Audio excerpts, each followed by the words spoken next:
love is not necessarily a compliment, frankly. I mean, stimulating some kind of love instinct in me isn't necessarily, you haven't done necessarily anything of merit, because my sensibilities aren't merit-based. They just aren't. They're crude, kind of tacky, you know. Crude and tacky, huh? Well, Gary, the way you described your love for Ocean was that her bravery and her curiosity would cause her to approach aliens if they landed on the planet Earth, whereas everybody else would be running away.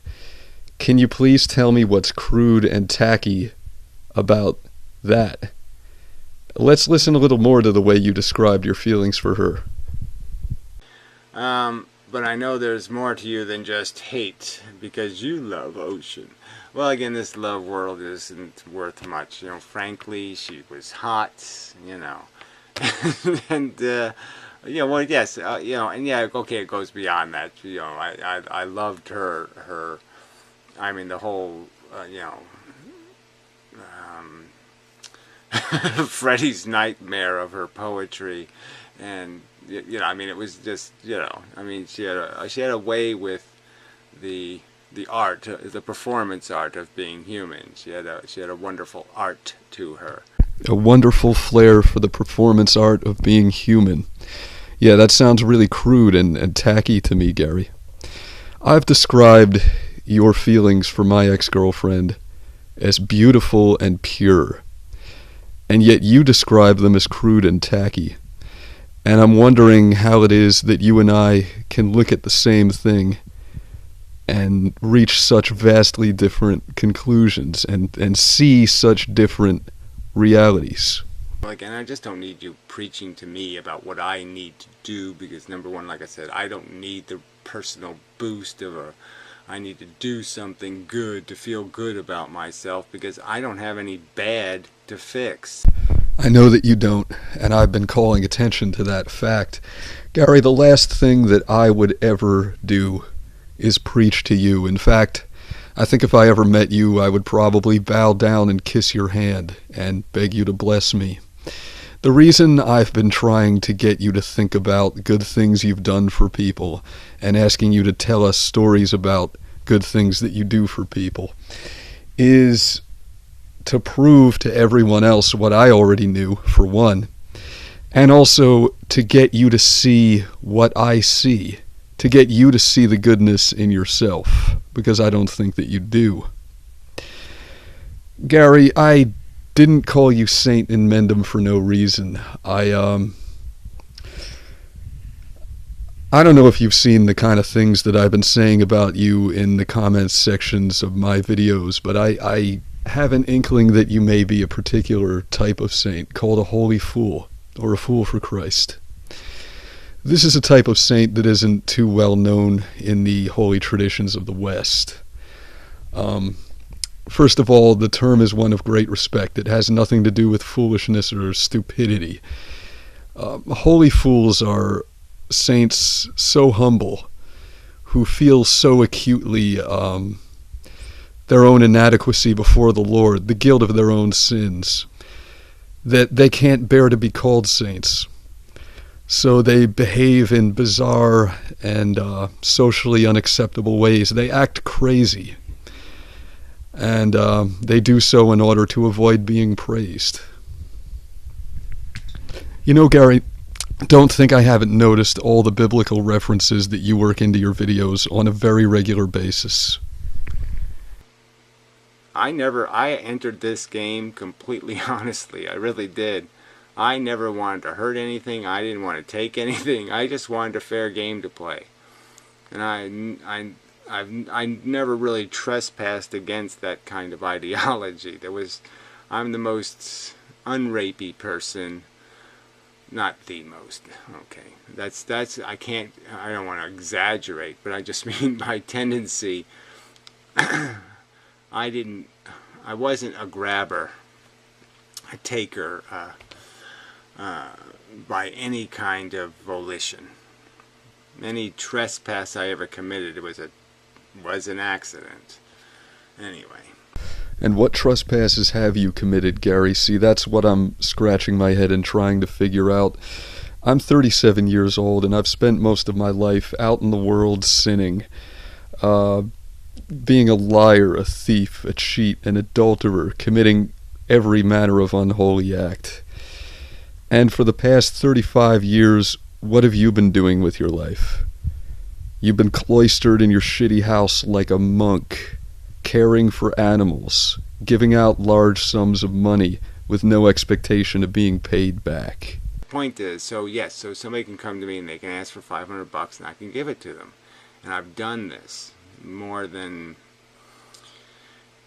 dozens of times. I don't know if it's 100, but probably somewhere between 30 and 50, something like that maybe. And I don't expect to get paid back in the sense that I don't expect it. I mean, I've quite obviously, because of cats having a certain amount of sympathetic appeal, have been compelled to be a Band-Aid knitter. And so I've knitted Band-Aids for 35 years because of other cats, because of cats, not of stray cats that come to my door and beg, and then I say, okay, I acquiesce, because what are you going to do? So other people's problems show up at my house, and I have had to take care of them because they're overwhelmingly sympathetic to me emotionally. They get to me emotionally. And it's so unfair in the sense that although I occasionally will try to be kind to a possum or a raccoon, I just understand I can't do that. Because they're more of an animal and they'll do animal things. And even look at, like I said, if I took all the money I've spent because of people's cats issues, and if I had that money right here now, right, I mean, with interest, it could be like $50,000 worth of equity. $50,000 worth of equity that you undoubtedly could have used to fix the holes in your ceiling instead. And then you'd be popular on YouTube, wouldn't you? Then everybody would admire you the way they admire TJ and the Drunken Peasants. We look at the wealthy in their finery, their expensive clothes and vehicles and homes, and we admire them because we look at them with the logic of the world, which is diametrically opposite from the logic of Christ's heavenly kingdom. Because really, the wealthy should not be admired. They are the most selfish, reprehensible people among us. Whereas a charitable fellow like Gary will be called a loser. People will look at his house, they'll look at the way he lives, and they'll say this guy is a joke. And Gary, when you're not busy caring for stray animals and giving away money, what are you doing but on YouTube delivering sermons, chastising the masses for their apathy, for their lack of concern and caring for their fellow man? You spend your time on YouTube weeping for all the suffering in the world. And what there has to be in the world are cure kind of thing. You have to fix this shit. The crash will be sufficiently forceful that there'll be enough pain and misery for everyone. That people just aren't acknowledging what they are, which is shitheads, and then acknowledging that yes, maybe there should be rules that we don't allow our shitheadedness to get out of control. I said, great, if you want to, help. I'm just trying to make the bigger point that if we want to do this real reclamation thing, we're going to have to start jumping on some grenades or something. We're going to do something a little more spectacular. It's the pretty face that gets the dough. So I'm just saying that's just a fact of life. I find it lamentable. That's all I'm saying. I don't like the unfairness of it. Let's try to cure the disease. And that's sort of my argument here, is that if we're going to be rational human beings, we should recognize these This is how you make these unsustainable curves of brokenness and problems. This is why the poor will be with you always. There you go, quoting scripture again, Gary.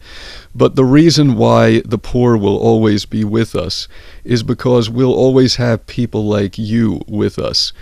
And that is to say, people who shun the world in favor of the heavenly kingdom. People who don't care about money because they're pursuing something higher.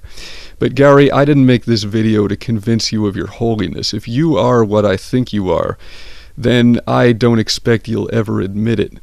What I would like to do now is segue this video off of religion and onto science.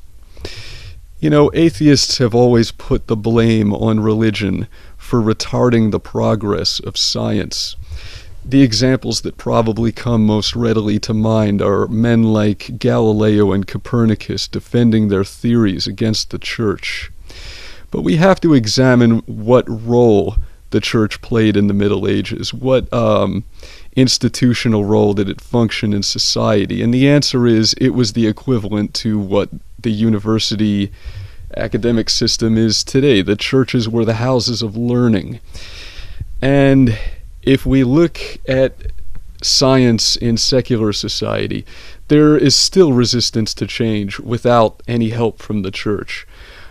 Enrico Fermi's theories were rejected and ridiculed at first.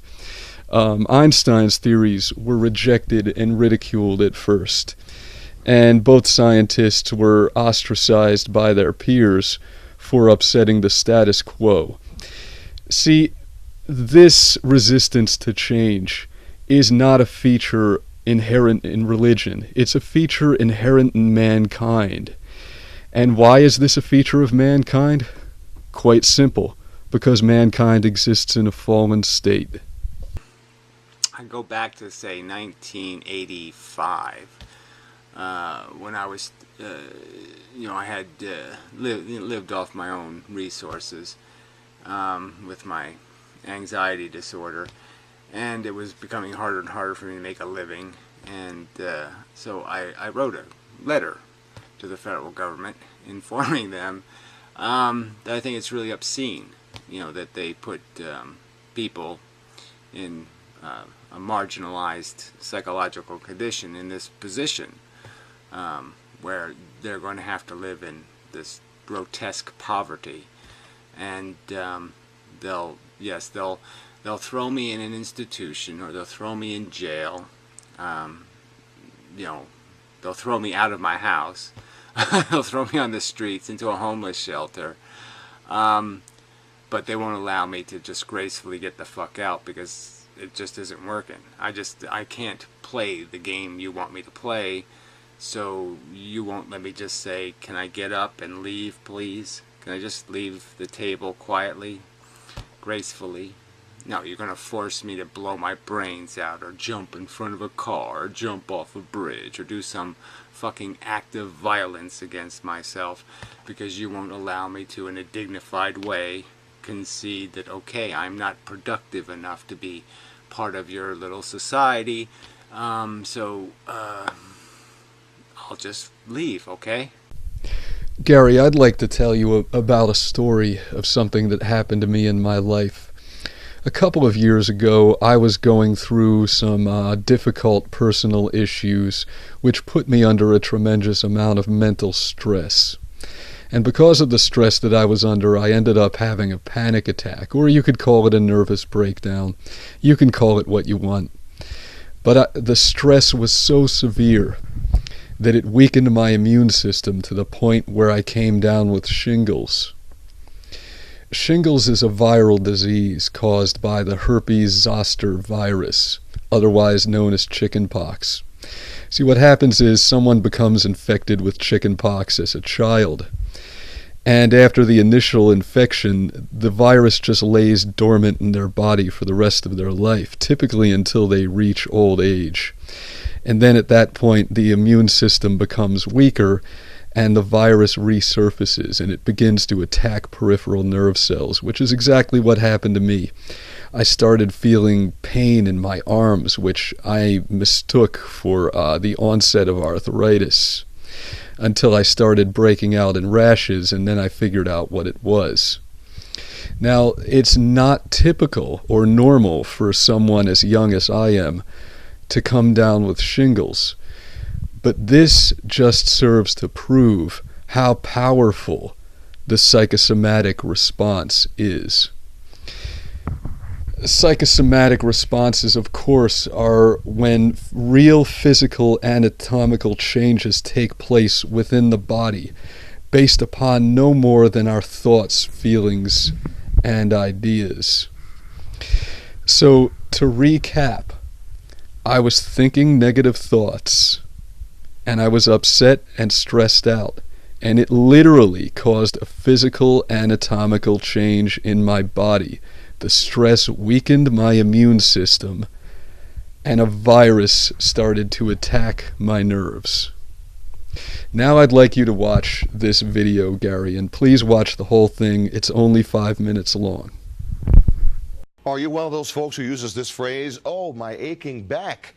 Well, Americans are spending more money than ever before in an effort to fix that pain. Tens of billions of dollars on injections, surgery, and also drugs. But question is, do we really need to do all that? Tonight you'll meet a doctor who says he's cured many people's back pain without any of those things. And it all starts with the brain. 11 News' Donna Hamilton has a special medical alert. The Rusk Institute for Rehabilitation at NYU in New York City. It's a place where you'll see a lot of walkers, a lot of canes, and a lot of pain. All right. It is also here where you'll find 84-year-old Dr. John Sarno, a full professor at New York University School of Medicine. When he first came to the Rusk Institute in 1965, it was the first time he was exposed to large numbers of patients with back pain.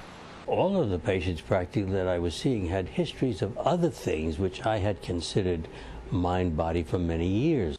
Like common allergies, common headaches, common stomach problems. He thought, what if they're all related to the brain? In fact, his work led him to think that the brain is very often running the pain show to protect us. That is to protect you from emotions that it considers to be either threatening and dangerous, like intense anger to the point of rage, or from emotions that are too painful.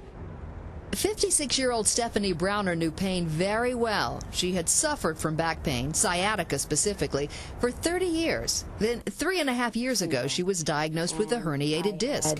Upon hearing those words that there were those things wrong with me, the pain became so profound that I couldn't walk for a month. I spent an entire month flat on my back. Her doctor advised cortisone shots in her spine. And right around that same time, someone had handed me Dr. Sarno's book, Healing Back Pain. And just 30 pages into the book, she says she knew she had what Dr. Sarno now calls tension myoneural syndrome, or TMS. The brain simply decides, I'm going to reduce the blood flow to these spinal nerves down in the low back area, and that will produce pain. And it's very simple and, fortunately, very benign. But the pain is very real, and Stephanie certainly fit the personality traits of someone ripe for TMS. Hardworking, conscientious, a perfectionist. The divided mind. And some people get better just by reading the book. For Stephanie Browner, becoming pain-free was a process. For her, going to group talk sessions, working with a psychotherapist, and attending panels where 3 or 4 people now pain-free tell their stories and answer questions. And at those panels, patients had to sit in hard, molded plastic chairs, kind of like one of these. And Stephanie thought that those kinds of chairs made her back hurt. So she finally got up the courage to complain to Dr. Sarno, and she says that was her turning point. And he looked at me and he said, "It's not the chairs. The pain has nothing to do with the chairs you're sitting in, or the bed you're sleeping in, or the car you're driving." The brain knows that if it gets you to focus on the pain, your anger will certainly not come out. What does the mainstream medical community think of his ideas? Oh, it's very simple. Totally ignore what I'm doing and totally unaware of what I'm doing. But some doctors do know of him. Dr. Paul Christo is the director of the Pain Treatment Center at Johns Hopkins. I think I agree with him in part in the sense that there are psychological mechanisms that are in place in patients who have pain. I'm not sure that I agree that that is the prime component. And at the age of 84, Dr. Sarno says he learns more every day about helping people in pain. You are now Pain-free. pain-free, totally. I am. It's amazing. It is amazing, especially after nearly 35 years. And Dr. Sarno says the first step really is a thorough examination to rule out tumors, cancer, bone disease, and other serious disorders. He is a fascinating man with a lot to say on the subject. You'll find his entire interview on our website, WBALTV.com. Click on Medical Alert. Donna Hamilton, WBAL TV 11 News. Were you paying attention, Gary? Allow me to quickly recap. Yes, John Sarno's theories are considered quackery and pseudoscience because they exist on the fringe of science. His theories will be rejected for a while, the same way Galileo's theories were rejected at first, the same way Enrico Fermi's theories were rejected at first. See, what Dr. John Sarno figured out when he began to notice that there were trends of pain that he would witness in his clinical practice, and that these trends would come and go. So, for example, this year back pain is in. Next year, neck pain is the hip new thing. The year after that, guess what? It's shoulder pain that's in. Well, what Dr. John Sarno began to notice is that this pain was being created by the mind. His patients were suffering from what's known as chronic mental stress. And to protect itself from the onslaught of negative emotions, the brain used the body to give itself a distraction, something else to think about. If there's a pain in your back and you have to worry about your aching back, then you can't be thinking about your mortgage payments or your career or whatever problems are occupying your mind and causing you so much stress. The psychosomatic response is incredibly powerful.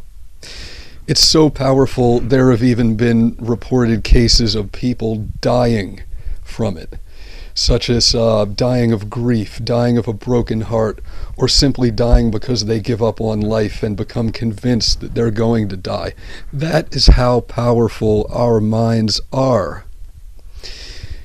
But there's something that we might tend to forget, Gary. The brain is part of the body. So if a psychosomatic response can occur in the body, causing real physical anatomical change caused by nothing more than thought, that change can occur in your lower back, that change can occur in your neck, that change can occur in your shoulder, or that change can occur in your brain. And it can exhibit itself as any number of symptoms that we know as mental disorders, such as anxiety disorder. Perhaps it isn't your anxiety disorder that causes you to think negative thoughts, Gary. Perhaps it's your negative thoughts that are causing you to have anxiety disorder. And it's a never-ending feedback loop. The more damaged your brain becomes, the more damaged your thoughts become. The more damaged your thoughts become, the more damaged your brain becomes. Now, the interesting thing about Dr. Sarno's theories is that he was able to help his patients alleviate their pain simply by telling them what was going on. They didn't require a medicine, they didn't require a procedure. All they required was self-examination, understanding, knowledge of themselves. Nos te ipsum, from the Latin, know thyself. Now, Gary, you have the power to heal yourself. And the way that you can do that is by becoming conscious of your own thoughts. We all think, we all have thoughts. Most of us don't really think about our thoughts. They kind of exist in the background. If you're a visual thinker, maybe you see pictures and images in your head. If you're more of a verbal thinker like I am, then maybe your thoughts take on the form of a conversation with yourself. This is what results in people talking to themselves. It's because they're thinking out loud. Well, Gary, what you need to do is start becoming conscious of your thoughts. How much time do you spend every day thinking about negative and upsetting things? Things that cause you to feel stress, that cause you to feel fear, that cause you to feel anger. Gary, when you become conscious of the fact that you're having a negative thought, when you catch yourself having one, what you need to try to do is stop. Now, you can't force yourself not to think about something. You can't bully your brain into submission. The harder you try to push a thought out of your mind, the more you will find that you're forced to think about it anyway. So instead of trying to force yourself not to think a negative thought, when you recognize that you're having one, just stop. Just relax. Try to let your mind drift and find a meditative state. If it helps you to keep track, you could take a pad of paper and a pencil and just start marking down tally marks for every one of these negative thoughts that you experience throughout the day. That'll give you the ability to start keeping track of how many of them you have per day. And then day by day as you go along, try to reduce that number as much as you can until it gets down to 0. Gary, I want to conclude this video by saying that even if this is the last video I record for you for a while, I'm not going to stop loving you, and I'm not going to stop praying for you. I think you've suffered for all of us for quite long enough. It's time to come out of the monastery now. But my point is better than making band-aids is, let's try to cure the disease. And what do you have left? Then you just have a brain, a thinking thing that's not distracted by a bunch of bullshit. Amen, brother.